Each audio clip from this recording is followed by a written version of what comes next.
Buenas noches.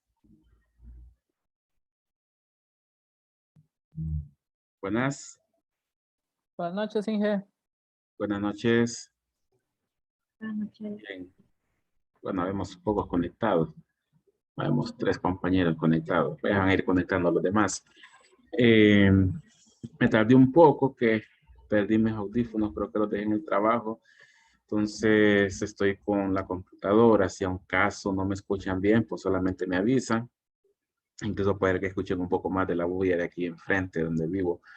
Entonces, cualquier cosa solo me avisan. Vamos a empezar.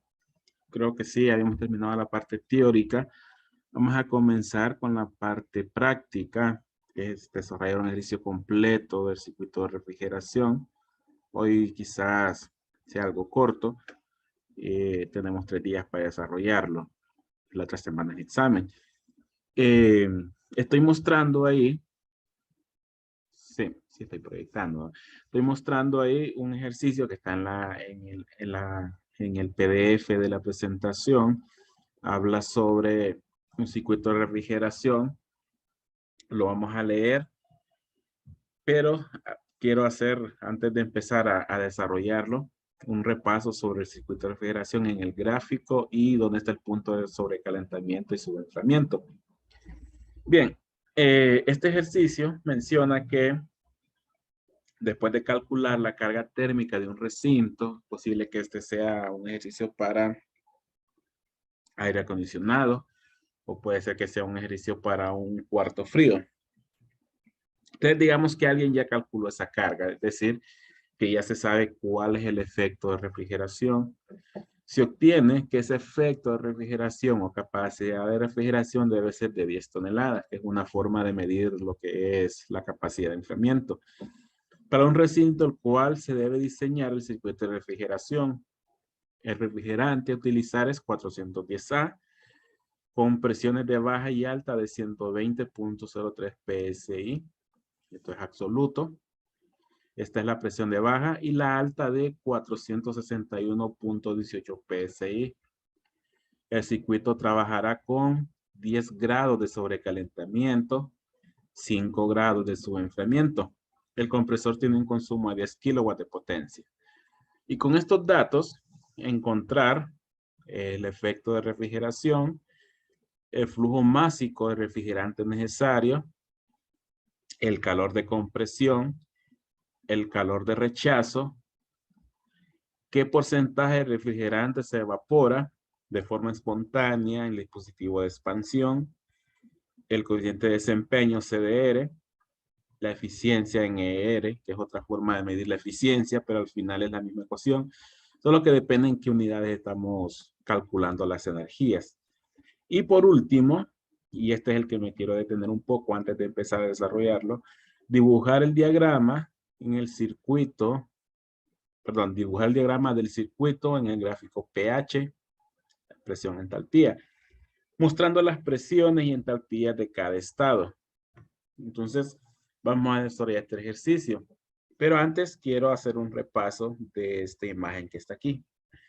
Porque de eso trata el último inciso y también en examen va a venir dibujar lo que es el circuito de refrigeración. Entonces voy a salirme de la presentación y bueno, ya lo tengo abierto, pero abrí uno de los PDFs que les compartimos en la plataforma, que son los gráficos, y agarré uno al azar. Ahorita agarré el R123. En nuestro ejercicio es 410A, pero voy a agarrar el 123. El problema es que este está protegido y el gráfico está girado. No lo puedo girar porque está protegido. Entonces abrí el 123 solo para que lo viéramos. Bien. El último inciso me dice dibujar el circuito en el diagrama pH, es decir, en este diagrama de presión versus entalpía. Y a lo que me refiero es algo que mirábamos en termodinámica.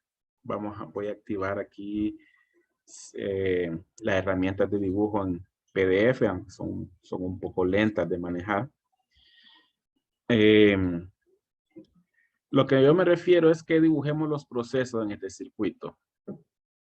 Y voy a tomar este dibujo, digamos, Así al azar voy a tomar que este es el proceso del evaporador. El evaporador pues es presión de baja. Y continúo un poco más. Vamos a ver si lo puedo dibujar. Un poquito más aquí. Ya voy a ver para qué esa línea. No sé si lo logran ver bien. Pero este va a ser el proceso del evaporador. Voy a colocar algo de texto por ahí. Voy a poner que este es el punto A, que sería a la entrada del evaporador. Este sería el punto B, que sería a la salida del evaporador. El evaporador gana calor, comienza en una zona ya de mezcla, empieza a ganar calor y se mueve hacia la derecha hasta que se convierte en vapor saturado. Pero luego gana un poquito más de calor a presión constante hasta que llega a vapor sobrecalentado por el sobrecalentamiento que nos dice el ejercicio. Una vez que llegó a este punto, pasa al compresor y en el compresor, bueno, gana presión. Digamos, sigue este proceso aproximadamente donde termina el sobrecalentamiento. Eso pensando en que tenemos un proceso isentrópico o no, un proceso donde no hay pérdidas en las tuberías. Entonces, inmediatamente donde sale del evaporador, vamos a considerar que ahí entra al compresor. Digamos que ese va a ser el punto C.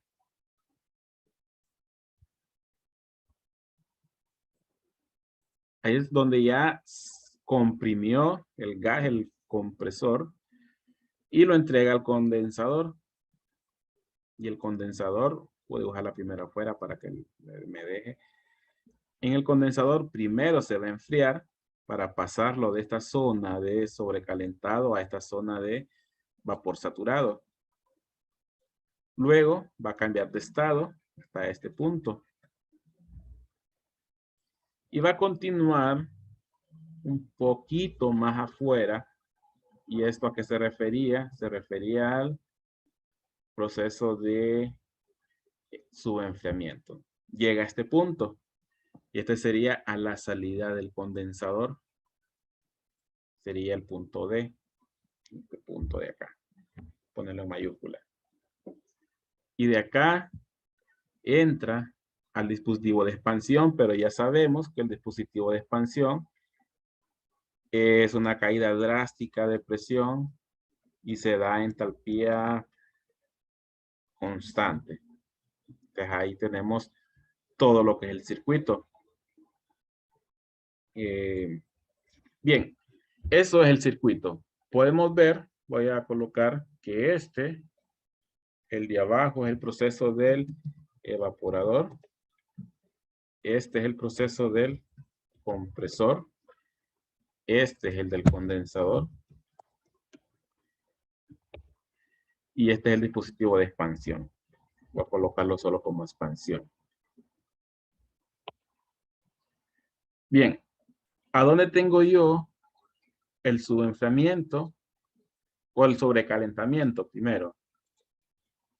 El sobrecalentamiento lo tenemos en este punto.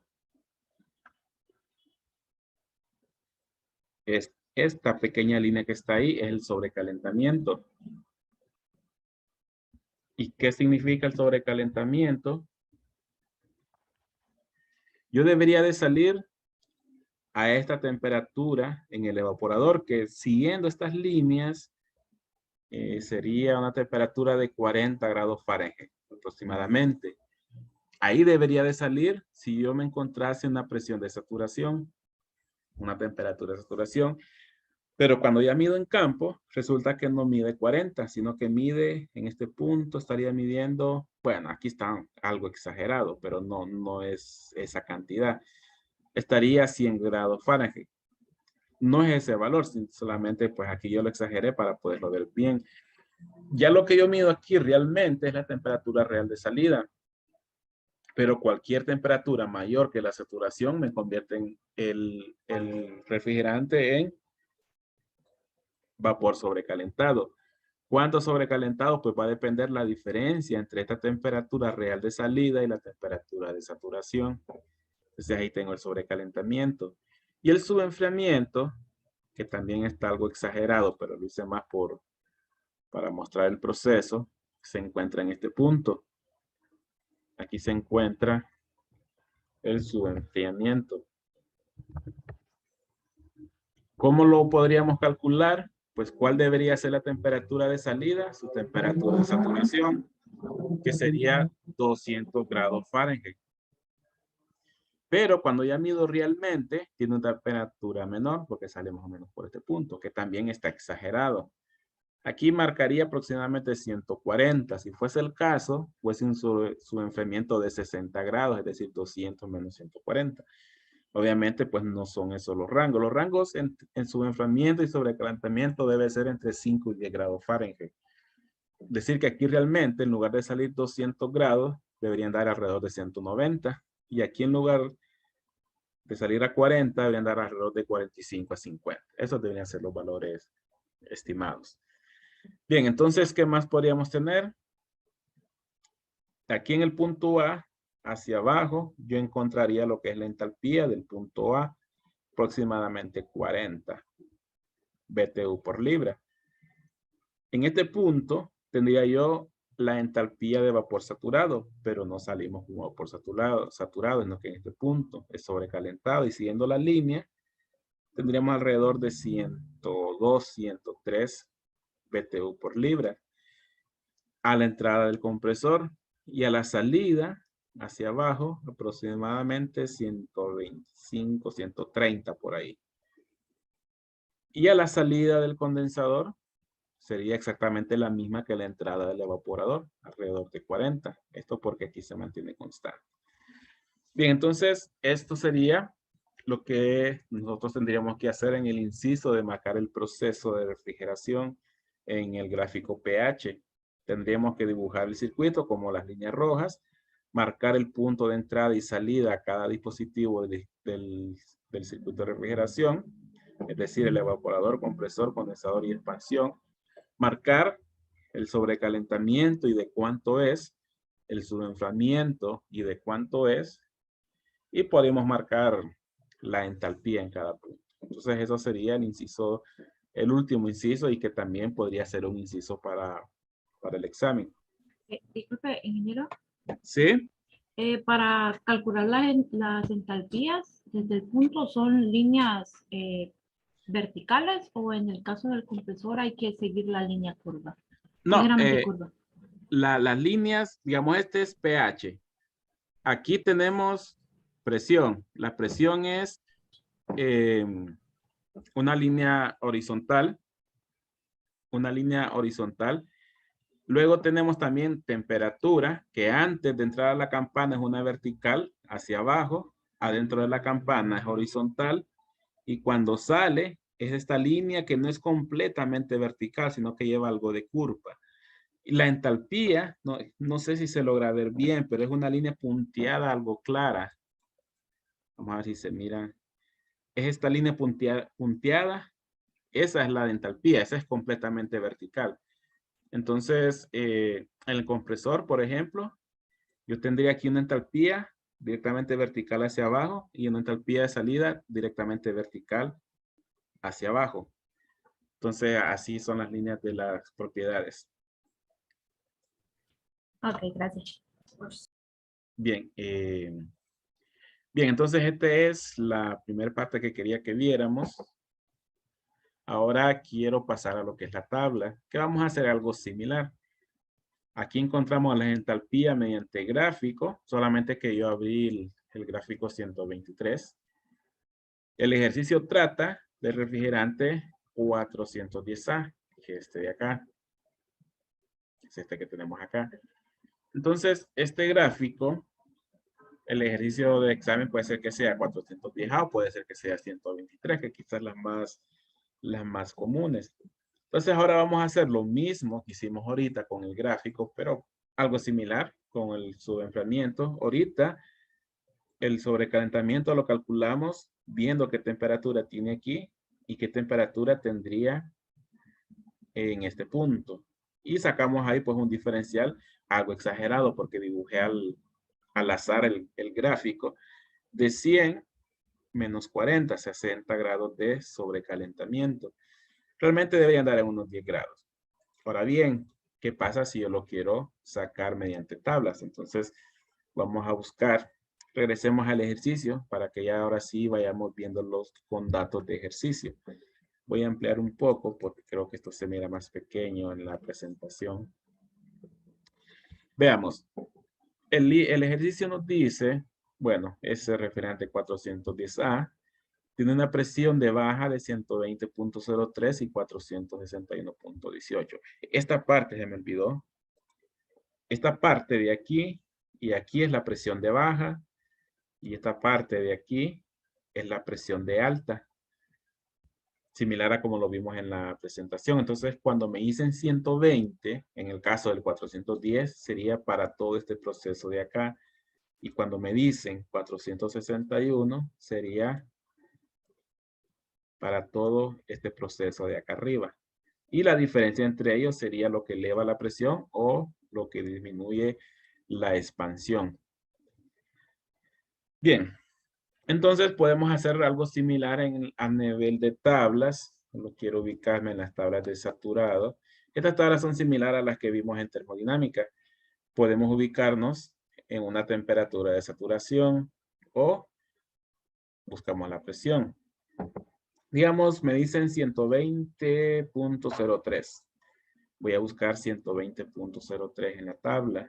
Bueno, aquí estamos bien abajo. Tenemos que subir bastante. 120.03, aquí está. Esa debería de ser, bueno, mejor dicho, esa es la presión de saturación y su temperatura de salida debería ser 34 grados Fahrenheit. Pero me dice el ejercicio, bueno, realmente no me da qué temperatura sale, solo me dice que tiene 10 grados de sobrecalentamiento. Quiere decir que en lugar de salir, en lugar de salir a 34, se sobrecalienta a 10 grados. Y en lugar de salir 34 sería 34 más 10. Eso me da una temperatura de 44 grados Fahrenheit. Y este valor de aquí sería el sobrecalentamiento. Vamos a ver si cabe aquí.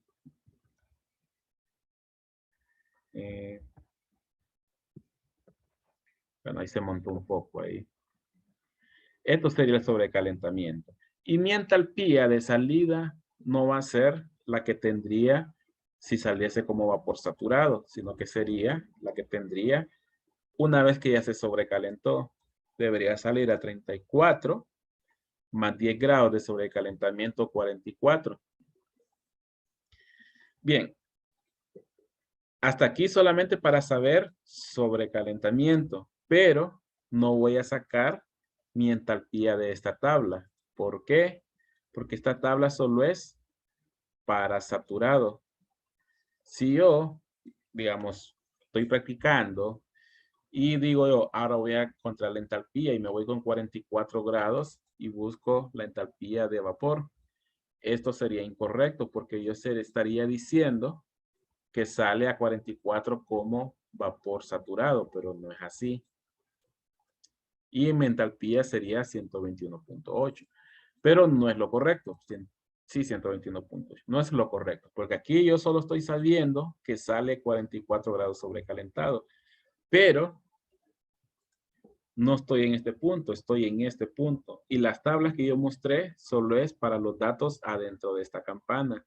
Una vez que yo me salgo por el sobrecalentamiento, ya no aplica esa tabla. Y me tengo que ir a una tabla que están más adelante, que ya son las de vapor sobrecalentado. También adelante. Veamos esta tabla. Ya es un poco diferente. Pero estas sí ya son para vapor sobrecalentado. ¿Qué tenemos que hacer? Tenemos que buscar la presión a la cual está saliendo. Sigue siendo 120 PSI, entonces tenemos que buscar una tabla que me dé 120 PSI de sobrecalentado. Aquí apenas vamos por 19, 27, son 25, 120. Es el más cercano, 120.03. Por esas 3 décimas no vamos a tener que interpolar. Voy a ampliar un poco. Bien, ya ubicamos la tabla de sobrecalentado. ¿A qué temperatura sale como sobrecalentado? Sale a 44. Digamos que sale a mitad de camino casi, entre 40 y 50. ¿Cuál sería nuestra entalpía? Entalpía es la H, nada más que aquí aparece con letra mayúscula. Tendríamos que buscar el valor a 120 y sería intermedio entre este punto. Ahí sí tendríamos que interpolar entre estos dos valores a 120 PSI. Y así es como encontraríamos con tabla esta entalpía de acá. Tal vez con tabla sea más preciso, un poco más de exactitud en los valores, porque con gráfico tendríamos que hacerlo un poco al tanteo, con una regla, dibujar, a menos que caigamos en una línea, exactamente en una línea de referencia, como en el caso de la entalpía en el punto A. Pero aquí, como en el sobrecalentado, tendremos que tener un poco de aproximación. Bien, entonces así encontramos el valor de la entalpía del vapor sobrecalentado, que es el vapor que sale del evaporador, pero con un sobrecalentamiento, en este caso de 10 grados Fahrenheit. Bien, y esa sería la entalpía de entrada al compresor. Normalmente, yo para encontrar el calor de compresión, necesitaría conocer la entalpía de salida, pero normalmente es un valor que no se conoce.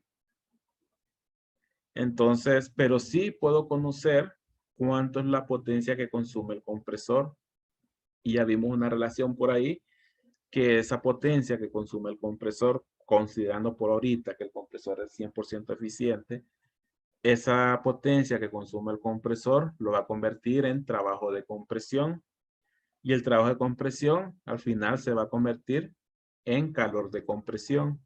Y el calor de compresión, entonces sí lo puedo conocer. Y como conozco la entalpía de entrada, yo puedo despejar para la entalpía de salida del compresor. Y así ya podemos ubicar el valor de esta entalpía, porque me va a servir para el calor de rechazo. Entonces, ese procedimiento lo vamos a ver con el ejercicio. Luego, ¿cómo nosotros encontraríamos el subenfriamiento? Regresemos a nuestro ejercicio. Ahí estamos en la zona de alta, 461.18 PSI. Imaginemos primero que debería ser líquido saturado lo que sale de ahí. Entonces vámonos a las tablas de saturado primero. Vamos a buscar 400. Lo que me pasé. Son 461.18. 461.18. Me pasé bastante. Yo creo que dejé los valores cerrados para que fuese más fácil el desarrollo. Aquí tenemos 461.18. Debería de salir a 125 grados Fahrenheit. Pero me dice el ejercicio que se subenfría 5 grados.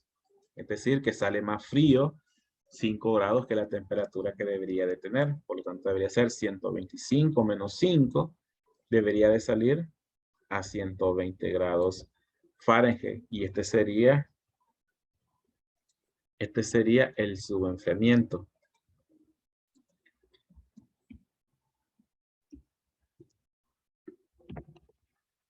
Esos 5 grados sería el subenfriamiento. Ahora bien, volviendo al gráfico, yo ya no estaría en este punto donde vapor saturado, sino que estaría en este punto de acá. Y aquí es la zona de líquido comprimido. Yo debería acudir a una tabla de líquido comprimido porque ya se sale de la zona de saturación, pero no existe una tabla para líquido comprimido. Entonces aprendimos en termodinámica que una aproximación muy cercana es tomar la entalpía del líquido saturado a la temperatura a la cual está saliendo. Es decir, que aquí sí podemos aplicar. Vamos a ver cuál es la columna de líquido saturado aquí. Este de aquí. Podríamos tomar este valor como una aproximación. 61.7 BTU por libra masa de refrigerante. Y así pues ya obtendríamos las entalpías. Ahí tendríamos todas las entalpías. Y esta entalpía es la que yo tendría en este punto de acá. Y sería también la entalpía en este punto de acá, porque como hemos estudiado, el dispositivo de expansión es un proceso a entalpía constante. Ahí tendríamos las 4 entalpías y así lo vamos a hacer en el ejercicio mañana. Sí, mañana porque ya son las 8:43. Por último, ¿qué otro inciso me dice? Con esos valores de entalpía podemos encontrar el efecto de refrigeración, podemos encontrar el flujo másico porque tenemos el efecto de refrigeración y la capacidad de refrigeración. Podemos despejar para el flujo másico, podemos encontrar el calor de compresión partiendo del consumo del compresor, como mencionamos. Podemos encontrar el calor de rechazo porque ya tendríamos estas 2 entalpías. Nos haría falta el porcentaje de refrigerante que se evapora. Entonces, aquí sí voy a acudir al gráfico. El porcentaje de refrigerante que se evapora. Aquí, antes de entrar al dispositivo de expansión, es completamente líquido, subenfriado, completamente líquido. Pero cuando pasa por la válvula, hay una caída drástica de presión que hace que esta sustancia caiga de la zona de líquido comprimido a una zona de mezcla, donde ya hay un porcentaje de masa que se convirtió en vapor. Pero como es un paso tan rápido, es un vapor espontáneo, como un vapor flash. Es un vapor que se convirtió, mejor dicho, un porcentaje de masa que se convirtió en vapor de forma espontánea. Entonces, el porcentaje de masa no sería más que la calidad, o sea, el valor de X que aprendimos de termodinámica, que sería igual a esta entalpía menos esta entalpía entre esta entalpía menos esta entalpía. Entonces, ese inciso no es más que la calidad. Luego, coeficiente de rendimiento, pues el efecto de refrigeración sobre el calor de compresión. La eficiencia en ER es lo mismo, la misma ecuación, solamente que esta lo voy a medir en BTU por minuto, BTU hora, perdón, y este lo voy a medir en watts. Y en watts, pues ya aquí lo tenemos por acá arriba. Y por último, el dibujo del diagrama, que sería lo que vimos en este PDF. Bien, entonces, ya para no mezclar, digamos, ya vamos a pasar a la parte de aplicar las ecuaciones, que son, bueno, aquí un desglose de los datos que contamos. Antes de pasar a aplicar estas ecuaciones, pues, conceptualicemos lo que vimos ahorita y así, pues, va a ser más fácil el desarrollo del ejercicio con estos conceptos sobre calentamiento, enfriamiento, el porcentaje de masa a la entrada del evaporador, el proceso del condensador, calor de rechazo, proceso del evaporador, efecto de refrigeración, proceso del compresor, calor de compresión y proceso de expansión. Aquí no hay transferencia de calor, es a entalpía constante. Presión de alta, presión de baja. ¿Qué más? Bueno, ahí tenemos los conceptos que vamos a ocupar para mañana. Creo que les debo, si no mal no recuerdo, les debo el último video. Vamos a subirlo mañana en la mañana o más tarde y junto con este video.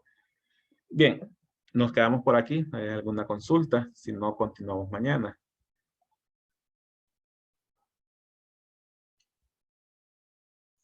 Bien, si no hay consulta, entonces nos vemos mañana siempre 8:10.